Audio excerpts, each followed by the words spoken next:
Quand ce jour arrivera, vous ne me poserez plus la question de savoir si j'approuve l'un ou l'autre. Et vous ferez comme tous les autres. Vous vous tairez pendant qu'on massacrera les Kurdes. Ce qu'on est déjà en train de faire parce qu'ils dérangent tout le monde. Dernière vous voyez, question. monsieur Michel Grossior, les situations complexes ne peuvent hélas pas rentrer dans les formats de télé.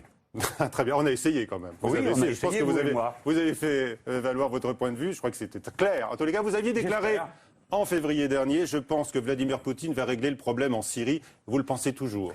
Alors attendez, monsieur Michel Grossior. Vous voyez, ça c'est un procédé de journaliste. Mais non, mais... Non, attends, je peux répondre, oui ou non? Oui. Alors je réponds. Oui. Cette phrase, elle est à l'intérieur d'une émission. On venait de me demander, comme vous, Oui. qu'est-ce qu'on fait maintenant concrètement? Il y avait des bombardements. Que bombardaient les Russes à ce moment-là?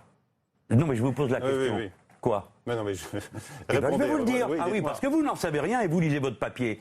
Il s'agit, on bombardait à l'époque les convois de pétrole clandestins qui allaient de Syrie en Turquie. Oui. Et les Russes bombardaient ça. Et c'est dans ce cas que j'ai dit, je pense qu'ils vont faire le travail.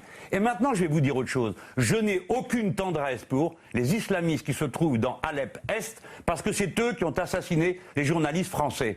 Et par conséquent, je ne veux pas entrer dans ces logiques simplistes où il faudrait approuver les bombardements des uns, désapprouver ceux des autres. Non, je veux la paix. Et je vous redis solennellement, il y a un risque de guerre généralisée. Oui. En Europe aussi.